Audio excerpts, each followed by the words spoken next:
France Inter. Il a passé sa vie à changer la nôtre. Steve Jobs, cofondateur d'Apple, est mort à l'âge de 56 ans des suites d'un cancer du pancréas. La firme américaine... Autre hommage, celui de Steve Wozniak, compagnon de la première heure et cofondateur d'Apple.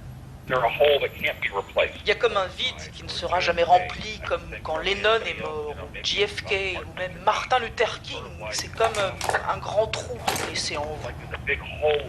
L'hommage est unanime ce matin après l'annonce de la mort à 56 ans de Steve Jobs des suites. C'est sur le site internet de la Maison Blanche que Barack Obama a eu ses premiers mots pour...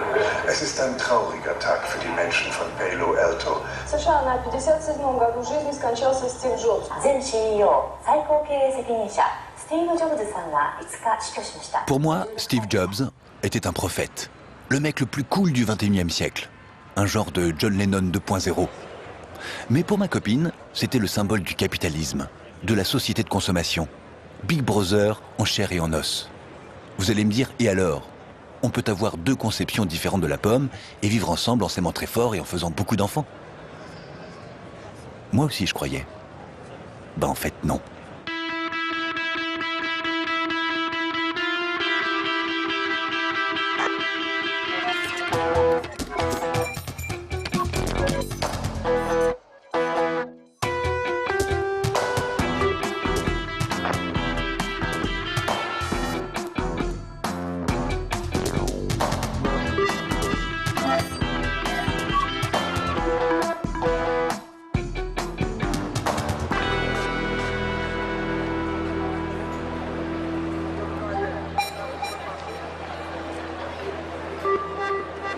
Ce matin-là, je ne tenais plus en place. J'allais être un des premiers à toucher la dernière merveille de la pomme. J'avais passé la nuit à faire les 100 pas. Je ne voulais pas me faire piquer ma place dans la file. Mais il n'y avait que ça qui comptait. J'allais la voir.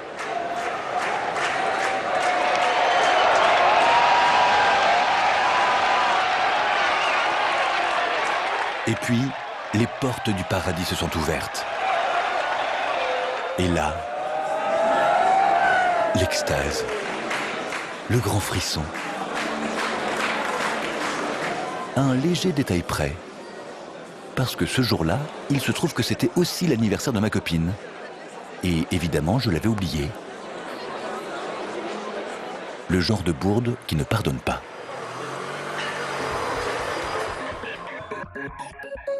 J'avais 7 appels en absence et un message où elle disait que c'était fini, qu'elle me quittait.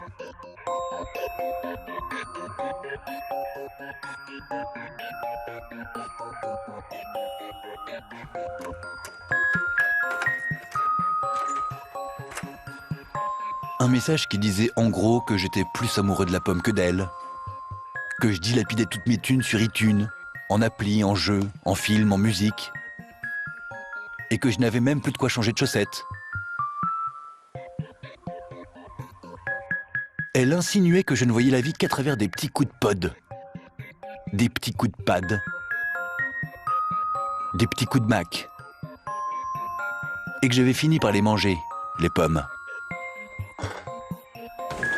Pas mal de pommes, c'est vrai. Elle disait que j'étais accro. Ça m'a fait dégringoler de mon iCloud, enfin de mon nuage. Dans le doute, j'ai préféré consulter.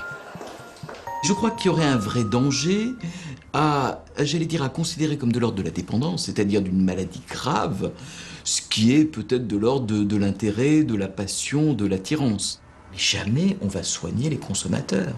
Hein, c'est knock, ça. Et on va rentrer, je vais faire un panneau à l'hôpital, consommateur d'Apple, deuxième porte à gauche. Non, je ne le ferai pas.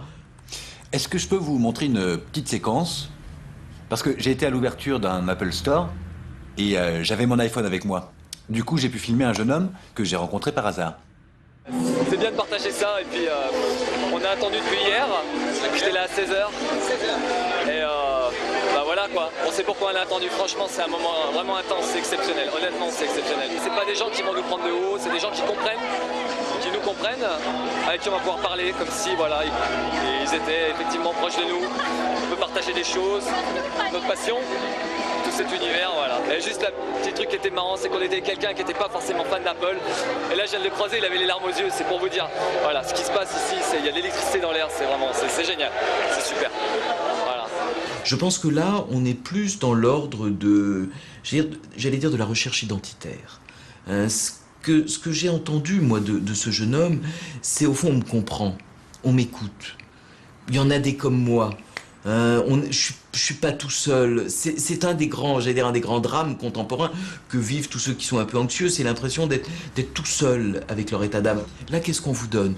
On vous donne l'idée qu'avec un ordinateur, vous devenez quelqu'un d'exceptionnel, hein, quelqu'un d'extraordinaire. Et en plus, vous trouvez immédiatement plein de copains qui partagent le même intérêt que vous. Donc voilà, il y a une sorte d'autothérapie ou de thérapie sauvage du mal de vivre qui se réalise de manière collective. Et voilà, je ne suis pas un camé. Ma famille, c'est la pomme. Mieux vaut avoir une famille que pas du tout. Surtout quand on vient de se faire larguer. Par contre, comment la pomme a réussi à devenir ma famille, c'est ça qu'il faut que je comprenne. Que je la dépiote, la pomme, jusqu'au pépin. J'ai pris le premier avion pour la Californie. La Mecque de la cool attitude. Direction San Francisco, le jardin d'Éden de la pomme. Là où tout a commencé, dans les années 70.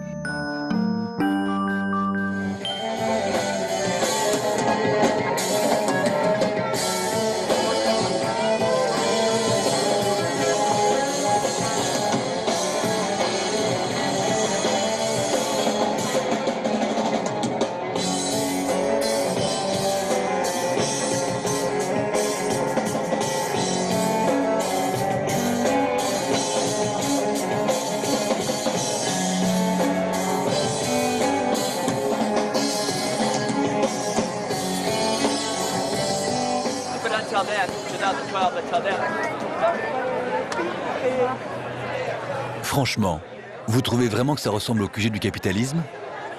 Jobs, un vulgaire patron? La pomme, une simple machine à fric? Moi, ce que je ressens, c'est surtout une douce odeur d'herbe et un super parfum de liberté. Bon, évidemment, il y a des distributeurs. Mais ça prouve rien, ça. Faut bien que les hippies, eux aussi, puissent tirer du cash.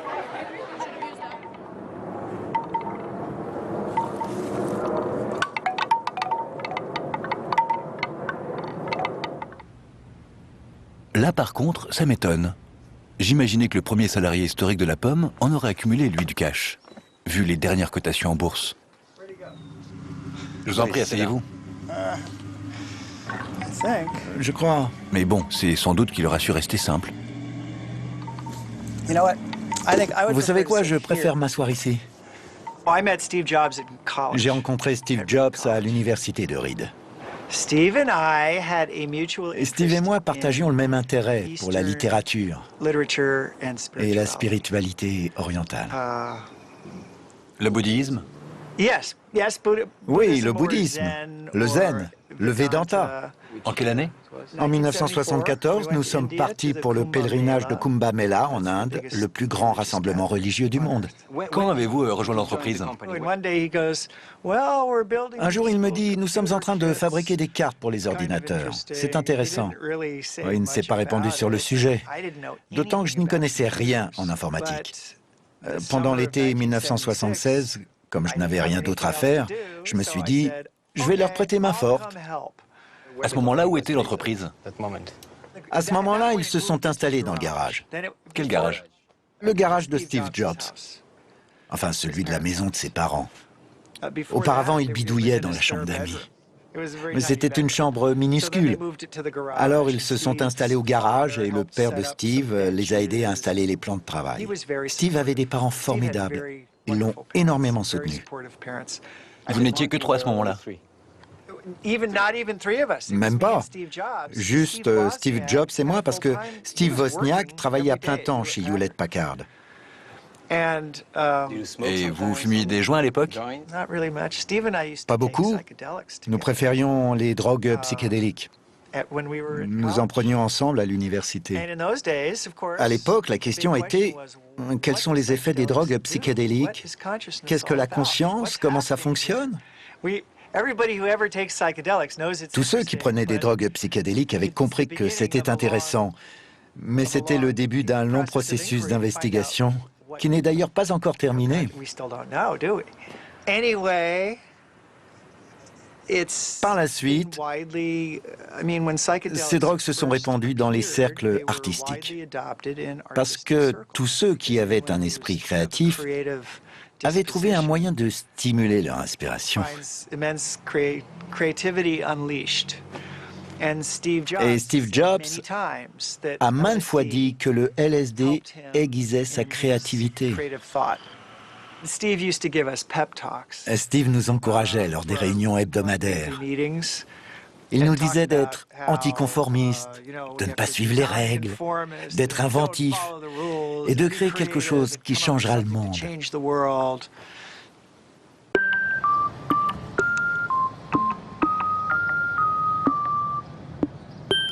Changer le monde.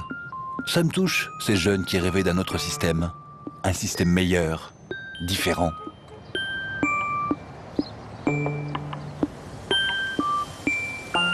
Et dire que tout ça a commencé dans ce garage. Allez hop, photo. Je la montrerai à ma copine. Enfin, si elle veut bien me revoir un jour. Today we celebrate the first glorious anniversary of the Information Purification Directives. For the first time in all history, a garden of pure ideology, where each worker may bloom, secure from the pests, obeying contradictory thoughts. Purification of thoughts is more powerful a weapon than any fleet or army on earth. We are one people, with one will, one resolve, one cause. Our enemies shall talk themselves to death, and we will bury them with their own thoughts. We shall prevail. Bang! Elle éclate l'écran, Big Brother meurt. C'est le rêve de la contre-culture. Tuer Big Brother et passer d'un monde en noir et blanc à un monde en couleur. Qui est cette femme? Allez savoir. D'une certaine manière, elle incarne un peu le retour de l'esprit de 1968. Et rappelez-vous le slogan à la fin du spot. Mac, vous verrez pourquoi 1984 ne ressemblera pas à 1984. Même le logo Apple avec ses couleurs arc-en-ciel. L'arc-en-ciel, c'est la Californie, c'est San Francisco, le pays de l'arc-en-ciel. L'arc-en-ciel, c'est le militantisme homosexuel, la contre-culture californienne. Apple utilise les couleurs arc-en-ciel dans son logo. Je définirais Apple comme une entreprise classique, mais qui utilise la contre-culture pour vendre ses produits. Certains collaborateurs d'Apple, notamment Steve Jobs et Steve Wozniak, les fondateurs, ont eu il y a longtemps des liens étroits avec la contre-culture. Mais les technologies qui les passionnaient quand ils ont fondé l'entreprise étaient présentes dans la Silicon Valley, parce que l'armée les y avait implantées. L'industrie informatique descend en droite ligne de l'armée et de la recherche industrielle. Mais les idées au sujet de ce que les ordinateurs peuvent apporter émanent de la contre-culture, de cet espoir que les ordinateurs personnels deviennent des outils, grâce auxquels il deviendrait enfin possible de construire une conscience universelle. Je suis connecté au monde et je peux être encore plus moi-même dans le monde grâce à mon ordinateur personnel. Ce qui est vraiment important de comprendre, c'est que l'aile communautariste de la contre-culture se méfiait de la politique, mais pas du business. Pour elle, contrairement à la politique, le business pouvait changer la société. Et vous avez un iPhone? Bien sûr que j'ai un iPhone. Il est là, dans ma poche. Vous l'aimez? Je l'aime beaucoup. Ce qui est marrant, c'est que quand je l'ai acheté, le technicien me l'a apporté ici, à Stanford. Et il m'a dit, touchez-le. Je l'ai touché, et c'est vrai que c'est formidable. Et vous l'avez touché? Je l'ai touché, c'est un objet superbe. Pour téléphoner, il y a mieux, mais c'est très pratique pour naviguer sur Internet. Quand je sens mon iPhone dans ma poche, j'ai l'impression d'appartenir au futur.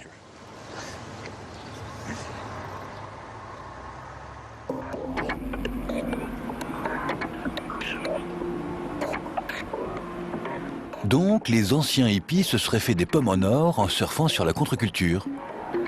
Mais attention, moi je n'ai jamais dit que le business était totalement étranger à l'affaire. Ils n'allaient tout de même pas distribuer leurs produits gratuitement. De toute façon, une entreprise qui récupère la contre-culture, c'est quand même plus révolutionnaire qu'une entreprise qui la combat. Non? Tu te souviens de ce que c'est la contre-culture? C'est une réaction qui a émergé contre l'idée qu'on se faisait du fonctionnement de la culture. Beaucoup de recherches ont été menées sur les années 1950 et 1960.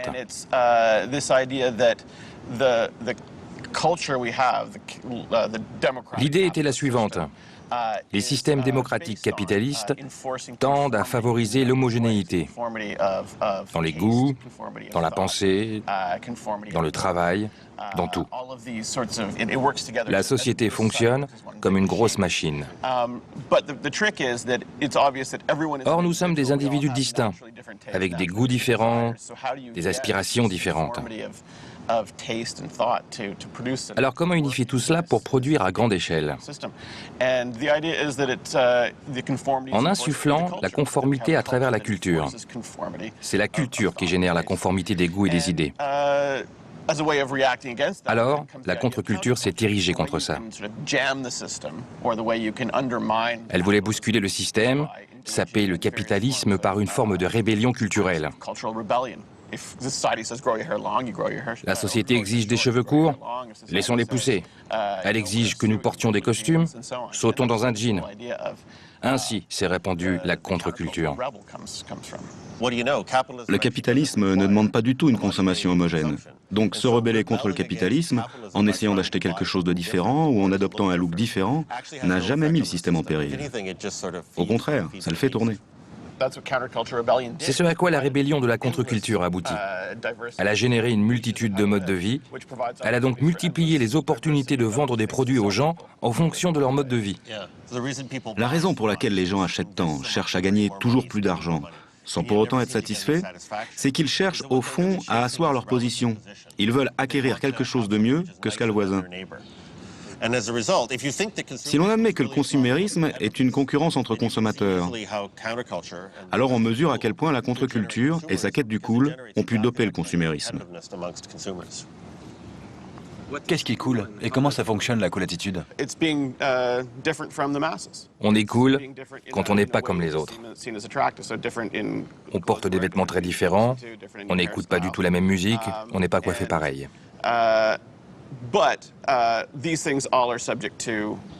Mais évidemment, de plus en plus de gens deviennent cool. Du coup, plus personne n'est cool. Alors il faut trouver une autre idée.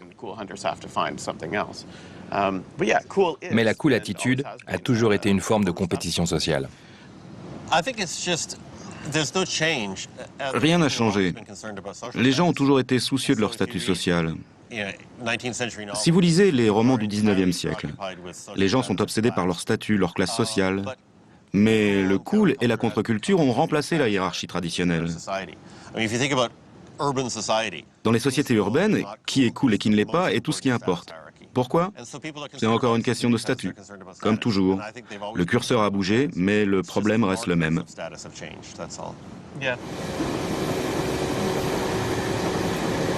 Je vois. Être cool, c'est être différent. Tiens, ça me rappelle quelque chose, ça. Here's to the crazy ones. The misfits. The rebels. The troublemakers. The round pegs in the square holes. The ones who see things differently. They're not fond of rules, and they have no respect for the status quo. You can quote them, disagree with them, glorify or vilify them. But the only thing you can't do is ignore them. Because they change things. They push the human race forward. And while some may see them as the crazy ones, we see genius. Because the people who are crazy enough to think they can change the world are the ones who do.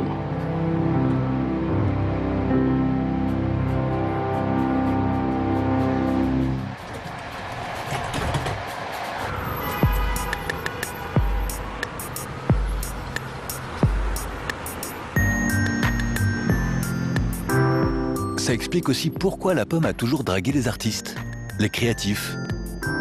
Ce sont ceux qui pensent différemment par excellence. Pablo Picasso n'était plus dispo pour en discuter, du coup, je suis allé rendre visite à Ben Lowy. le photographe qui monte dans le photojournalisme.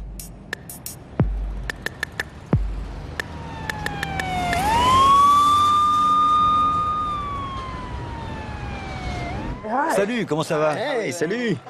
Ça, c'est Matteo. Matteo. Salut, Matteo. Hey, Matteo, dis bonjour. Ah, et ça, c'est Spud. Rentrez. Merci. Spud, stop. Come on. Oh. La première fois que mes photos prises sur iPhone ont été publiées, c'était en juillet dernier. J'avais un boulot à faire pour The New Yorker. On m'a demandé de travailler en argentique, ce que je n'avais pas fait depuis la fac. Je suis un photographe de l'ère numérique. J'étais terrifié. Et si je cafouille, il n'y a aucun moyen de vérifier. Alors j'ai commencé à prendre des photos avec l'iPhone au cas où. Je les ai imprimées et je les ai apportées au magazine. Je ne leur ai pas dit que je les avais prises avec mon iPhone. Ils ont adoré. C'est là que je leur ai dit, pour info, c'est pris avec mon iPhone. Voici l'une de mes images de Libye, prise avec mon iPhone. On ne voit pas la différence. Pour en arriver là, il y a eu tout un processus. Vous retravaillez vos images sur votre ordinateur? Non. En fait, la seule fois où ces photos approchent mon ordinateur, c'est quand je les imprime. Je ne les ouvre même pas. J'imprime, c'est tout. Sinon, à quoi bon utiliser un iPhone? Et maintenant, avec la dernière version de l'iPhone, c'est encore plus facile. C'est ce que j'ai fait en Libye.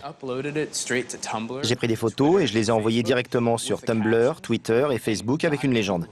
Certains s'y sont intéressés et au bout de quelques jours, à peu près 1500 personnes me demandaient des nouvelles, voulaient des informations. C'est un tout nouveau paradigme pour le journalisme à bien des égards.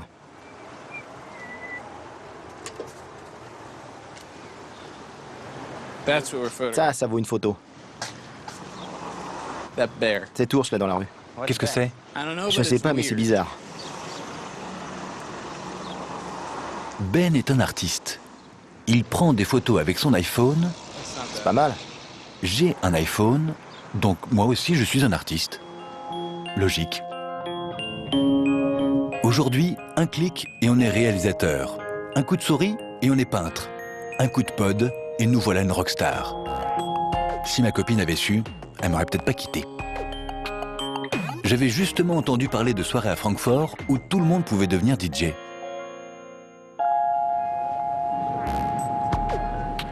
Un strudel aux pommes, s'il vous plaît. Ah, voilà. Il y a justement l'adresse dans le journal.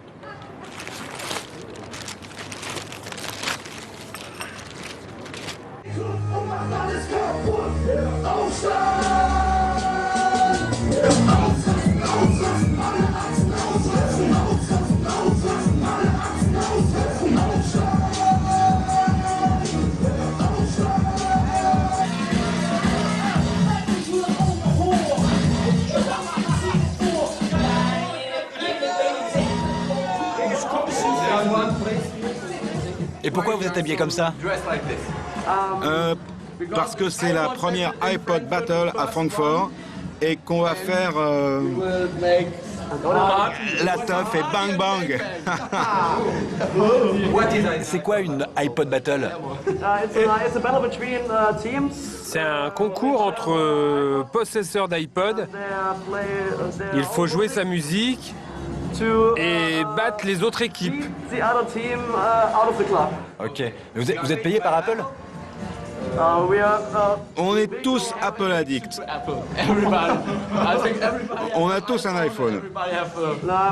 Moi, mon iPhone, c'est pas une pomme, c'est une fraise.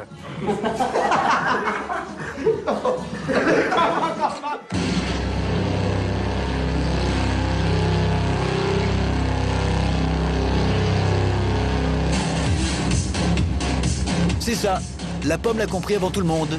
Fini les pompiers, les infirmières, les vétérinaires et les cosmonautes. Tout le monde, et moi le premier bien sûr, on rêve d'être DJ, musicien, graphiste ou réalisateur. Bref, des créatifs, des types cool quoi. Je ne leur ressemble pas à ces jeunes, et pourtant j'ai le sentiment qu'on est tous pareils. Moi aussi je veux monter sur scène, avoir mon quart d'heure de gloire, comme dirait l'autre. Et puis tant pis si on n'est pas des vrais artistes. Au moins, on a le sentiment d'en être. Allez, je retourne danser.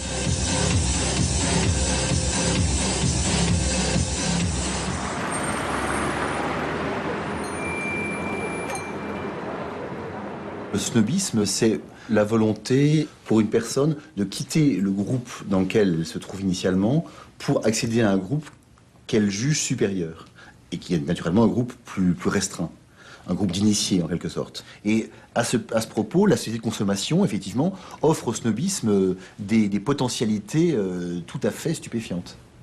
Il y a toujours eu des gens pour fournir aux snobs le moyen d'être snob, en fait. C'est ça, pour satisfaire son désir. Pour satisfaire son désir, pour combler ses rêves, ses fantasmes. Et c'est très important. Le snob, il est vraiment fondamentalement dans le fantasme, fondamentalement dans le rêve d'une supériorité qui bien souvent n'existe pas en réalité. Et le petit malin, là-dedans, c'est celui qui va lui donner les moyens de le satisfaire. Ça me fait penser à une petite anecdote, si vous voulez. Ian Fleming, l'auteur de James Bond, quand il a terminé son premier bouquin, donc Casino Royale, le premier truc qu'il a fait, c'est d'acheter une machine à écrire plaquée or. Je pense qu'il y a beaucoup d'acheteurs d'Apple qui font un peu ça, si vous voulez. Dès qu'ils ont un petit peu d'argent, effectivement, ils vont s'acheter un ordinateur qui va plaquer or, mais qui est labellisé Apple, comme d'autres vont effectivement acheter un sac Hermès ou un foulard de la même marque ou une voiture ou je ne sais quoi. Je peux le voir?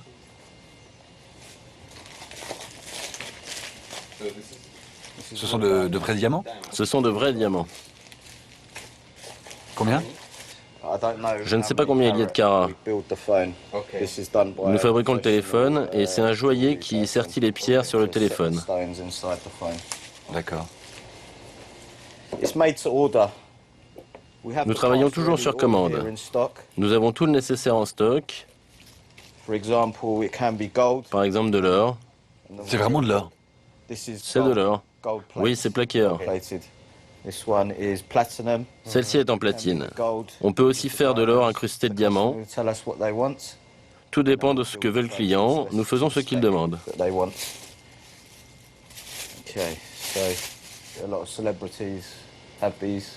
Pas mal de célébrités en ont.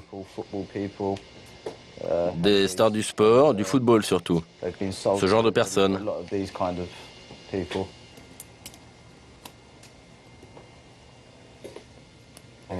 Et vous avez de plus en plus de clients? Vous customisez de plus en plus de produits? Le business est florissant. Et ils sont très demandés au Royaume-Uni. Vous travaillez surtout sur les iPhones et les iPads? En ce moment, oui, iPad et iPhone. Et le Macintosh? Nous avons fait un portable plaqué or pour un client, un MacBook Air. Nous l'avons complètement déshabillé, plaqué or et remonté. Le client avait un portable en or. Un portable en or.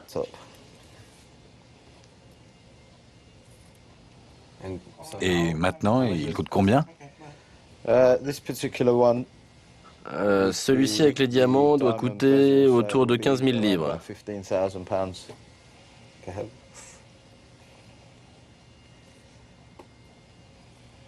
Super discret. Pour se promener dans la rue avec. Oh pardon, j'ai fait des traces là. Ah, mais vous inquiétez pas, on va le nettoyer. Bon d'accord, il y a peut-être quelques petits excès. Bien sûr, la pomme, c'est un peu de la frime. Mais il n'y a pas que ça tout de même. D'ailleurs, leur pub ne parle jamais des produits. Elle parle de nous. Travailler, apprendre, communiquer, jouer. Il y a une appli pour tout, comme ils disent. La libération de l'homme, enfin, celui qui achète la pomme, sera totale ou ne sera pas.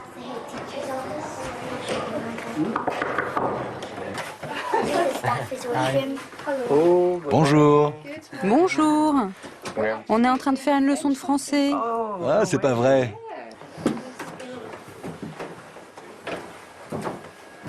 Bonjour. Bonjour. Ici, c'est le département de mathématiques.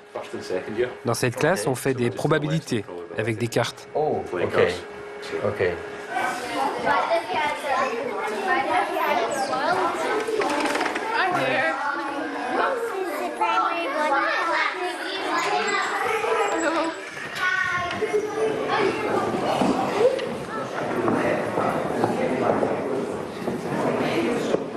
Maintenant, prenez vos iPads, on va faire des maths. Vous laissez ça, on finira plus tard. Allons-y. Ça, c'est pour apprendre les tables de multiplication. Ça ressemble à un jeu de bingo. Et tu préfères quoi, les maths sur le livre ou sur l'iPad? Sur l'iPad, c'est plus amusant, c'est comme un jeu.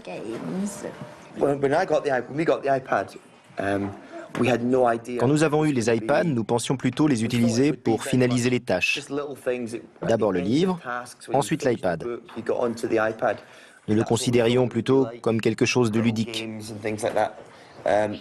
Nous étions loin d'imaginer la place qu'il allait prendre. Nous l'utilisons tout le temps. Nous faisons des langues, des maths, du dessin, de la musique, toutes sortes de choses sur l'iPad. Nous l'avons depuis 1 an maintenant et nous avons fait tant de choses avec, c'est impressionnant. C'est vraiment incroyable. Les enfants l'adorent, ça les motive énormément. Alors, je ne sais pas s'il serait possible d'imaginer un enseignement uniquement sur iPad, mais ce que je sais, c'est qu'il serait vraiment difficile d'enseigner sans lui. Lui, c'est Ben. Ben, tu peux me montrer comment on joue? Je connais pas bien cette application en fait. Quel instrument tu aimes?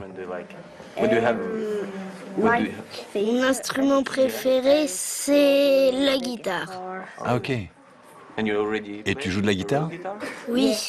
Tu as une guitare chez toi? Oui. Ah ouais. En fait, on m'en offre une pour mon anniversaire qui tombe demain. Demain? Oui. Ah ouais, tu auras quel âge demain? J'aurai 10 ans. Super. Et qu'est-ce que tu préfères, jouer de la vraie guitare ou? La vraie guitare. La vraie guitare? Oui. Je trouve ça plus sympa.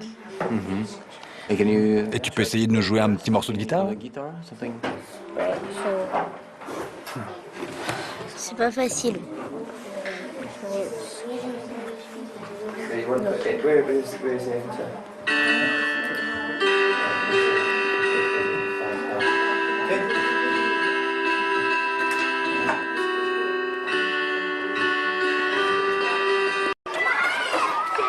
Là, je suis un peu perdu. Est-ce un élevage de futurs consommateurs?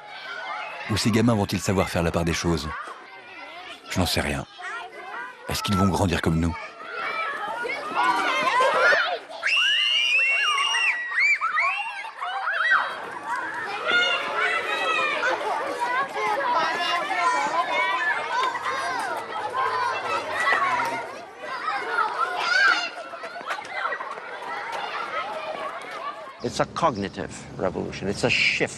C'est une révolution cognitive, un changement radical.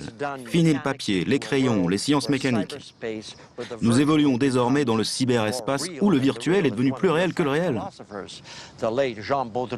Et comme l'avait souligné le philosophe français Jean Baudrillard, l'hyper-réalité a pris le pas sur la réalité. Et quand on prononce iPod, iMac, on dit moi. On devient la machine. Oui, vous fusionnez avec votre machine. Vous êtes intégré dans sa symbolique. L'être humain a toujours été friand de symboles. Nous avons coutume de nous référer à des choses que nous identifions comme faisant partie de nous, de notre identité. Le drapeau, etc. Ces machines font désormais partie de notre identité, avec un I comme identité. Mais alors, comment une marque peut-elle s'approprier des valeurs morales? Elles ont repris le flambeau du symbolisme. Quand on vit dans une société laïque, on a besoin de croire en quelque chose, on a besoin de symboles pour nous guider. En fait, le marketing a envahi les esprits au point de devenir inconscient. On ne le remarque plus. D'ailleurs, nous, les êtres humains, nous considérons peut-être aussi comme un genre de marque. Pas une entité spirituelle, mais aussi quelque chose que l'on peut vendre littéralement via des sites web, des réseaux sociaux, des iPods, tout ce que vous voulez. C'est vraiment une révolution. L'un des professeurs de cette université est même devenu célèbre pour ça. Je veux parler de feu Marshall McLuhan. Il a prédit que la révolution cognitive allait s'opérer grâce aux changements technologiques qui viendraient prolonger notre enveloppe corporelle. C'est fait.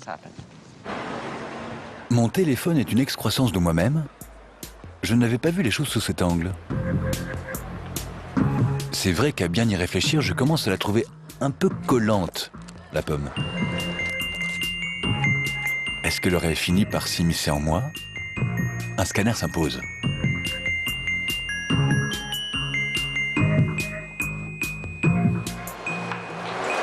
vous allez vous allonger ici, vous mettez votre tête dans la kitchen s'il vous plaît.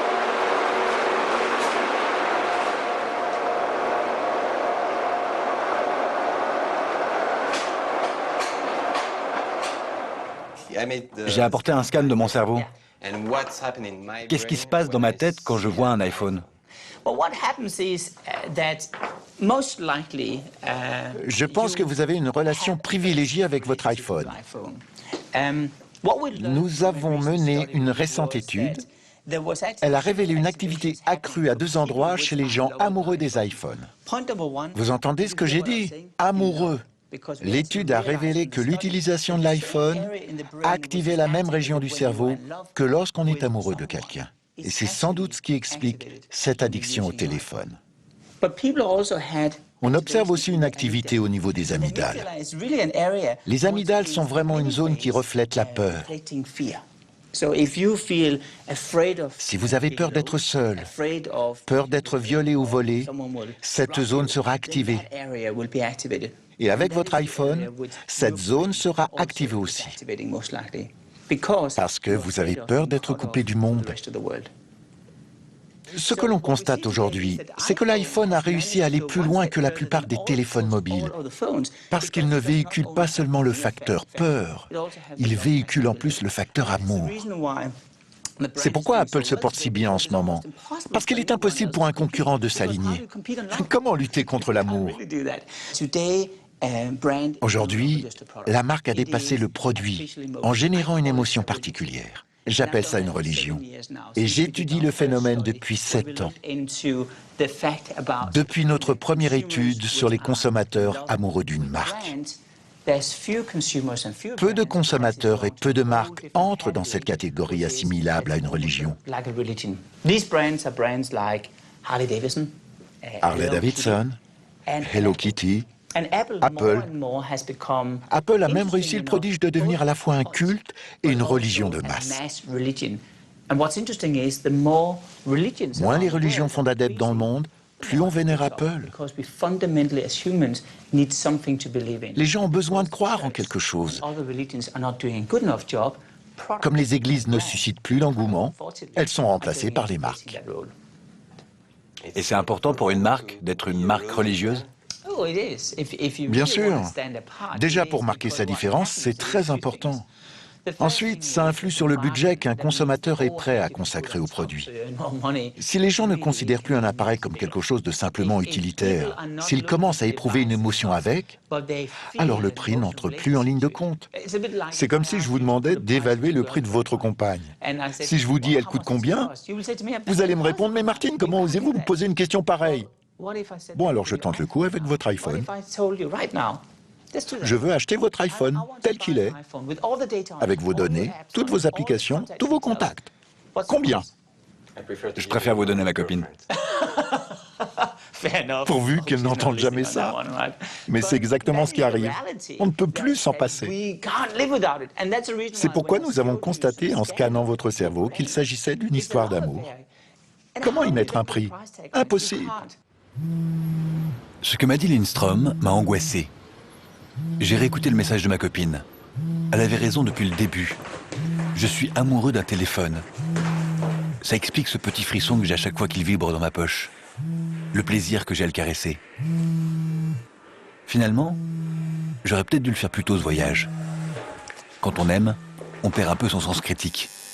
Mais au moins, je crois que j'ai évité le pire. Non, enfin, moi comme je te l'avais dit, c'est sur le coude ici. Ok. Au-dessus du coude, voilà. Enfin, moi ici, sur le coude, ouais. Voilà, plutôt. Et hier, c'était en bas, mais on peut. Ouais, quand c'est dur. Toi, tu veux. C'est toi qui dis.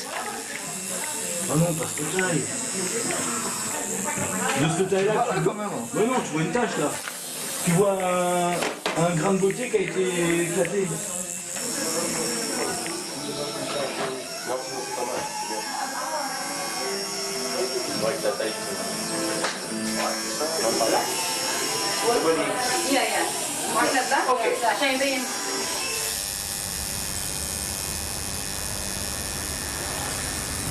Le tatouage, c'est une sorte d'affirmation de ouais, je suis dans le clan Apple, quoi. Ça va? Ouais. Pour moi, c'est pas une marque, quoi. Ça va au-delà, c'est un esprit, c'est une communauté, c'est une façon de penser aussi. C'est le think different d'Apple qui s'exprime. Ah, ça va, ça roule. Un petit peu, mais ça va, c'est cool.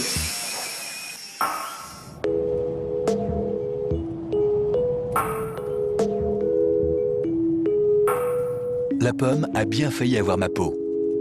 Il fallait que je souffle, que je me mette au vert, que je trouve un lieu sain où les marques sont interdites, la technologie prohibée. Un lieu dans lequel je puisse méditer en paix, me laver spirituellement. Une retraite pour réfléchir à la vie.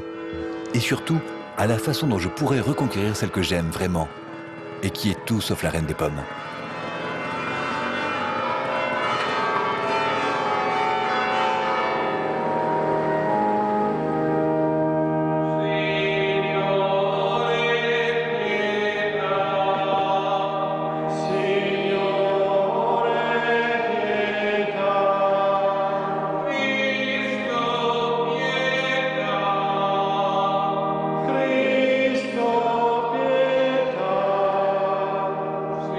Les yeux tournés vers le ciel, les bras tendus vers le Seigneur, j'étais sur le point de me joindre au cœur. Invochiamo il tuo nome, Signore, su questi doni che ti presentiamo, consacrali con la tua potenza e trasforma tutti noi in sacrificio perenne a te gradito. Per Cristo. Quand stupeur et damnation.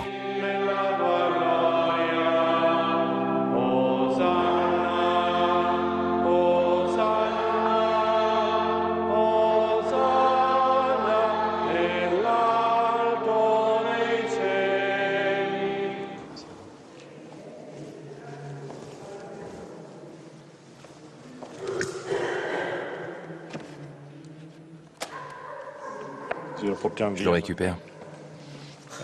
Il est précieux. Et ça fait longtemps que vous avez l'iPad? En fait, j'ai acheté l'iPad 2 le jour de sa sortie et j'ai fait pareil avant pour l'iPad. Je suis... Enfin, dans ce lieu sacré... Je peux le confesser, je suis un fidèle d'Apple et de sa technologie. Et qu'est-ce que vous pensez de la comparaison qu'on fait entre Apple et des religions?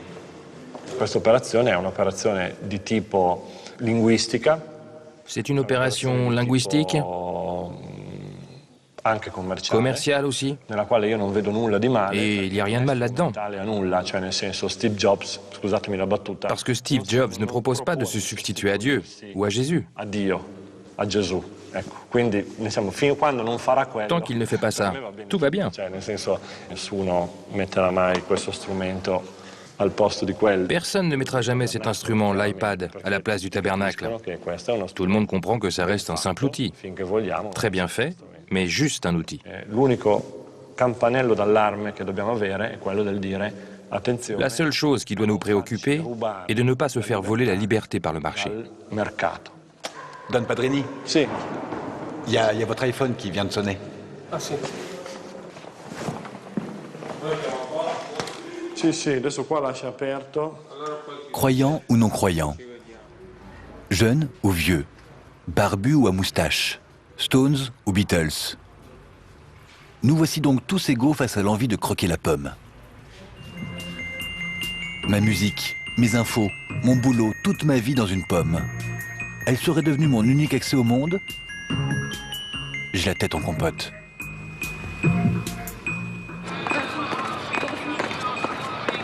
J'ai besoin d'un regard aiguisé, celui d'un défenseur de la liberté d'expression, comme Tim Wu, un conseiller d'Obama.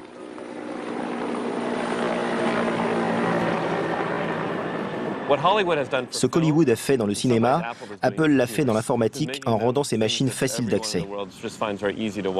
Vous savez, les gens ont beau prétendre le contraire, en fait, c'est ça qu'ils veulent.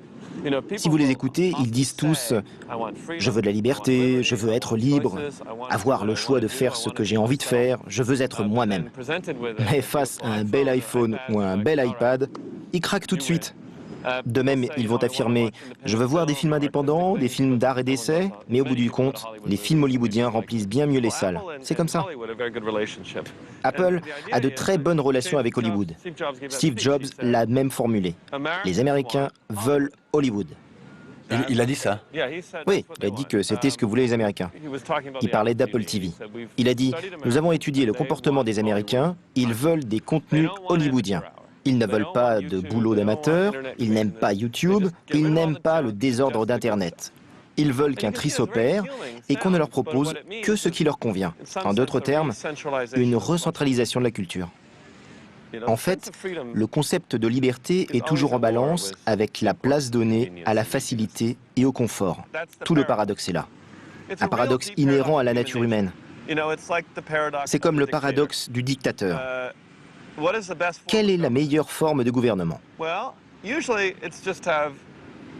Aujourd'hui, on dit souvent que c'est la démocratie, mais regardez le chaos qui nous entoure. C'est le résultat d'un système trop souple. D'après Platon, la meilleure forme de gouvernement serait une dictature, mais avec un dictateur bien intentionné. Steve Jobs a compris ça. Le secret de l'efficacité, c'est un dictateur éclairé.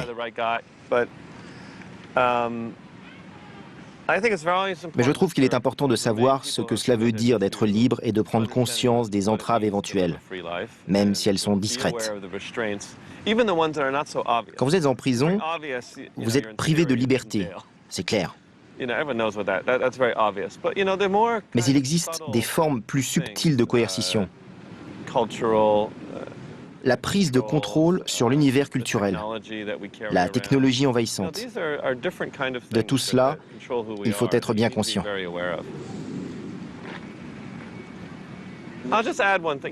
Tenez, prenez l'iPhone par exemple.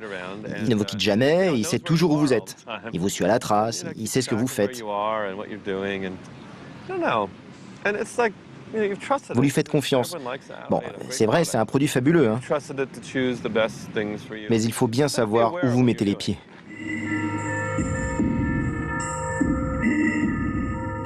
Savoir où on met les pieds. D'accord. Mais ça ne me dit pas comment résister à la pomme. Et d'ailleurs, puis-je encore lui résister ?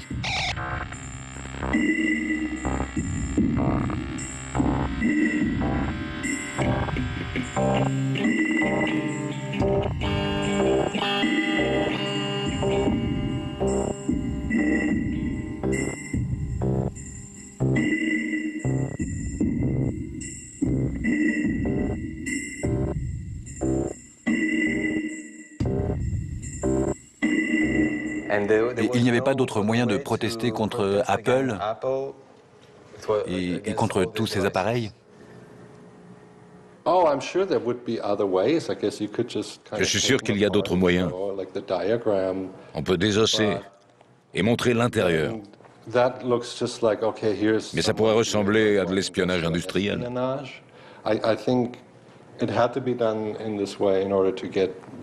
J'ai pensé qu'il valait mieux agir comme ça pour faire passer mon message. Pour dire aux gens, levez les yeux de votre écran. Parce que ça a ce pouvoir. En fait, chacun déconstruit à sa façon, en y réfléchissant à sa manière. Ça, c'était un iPad. Nous l'avons eu le samedi quand il est sorti, et nous l'avons apporté au studio le lundi. Tout de suite, j'ai su que j'avais envie de le brûler. Et qu'est-ce que ça veut dire de brûler un iPad? Je n'ai pas les réponses. Mon but serait plutôt de soulever des questions. Carboniser mon jouet? Franchement, ça me coûterait. En même temps, ça pourrait montrer à ma copine que je m'en suis sorti et que je suis prêt pour un nouveau départ. La pomme a rejoint la cohorte des objets du quotidien, tout simplement. Aujourd'hui, je me sens capable d'être moi-même, de penser par moi-même, de vivre libre. Et surtout, je suis capable d'aimer une femme plutôt qu'une pomme. Même si c'est une belle pomme. Alors maintenant, ça va. Ma copine est revenue, mais je fais gaffe. Je fais un régime.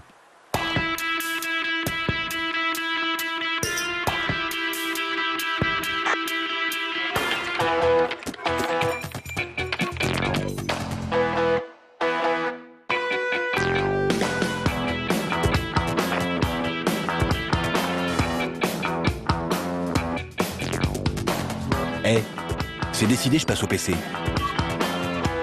Ouais non, si on peut plus déconner.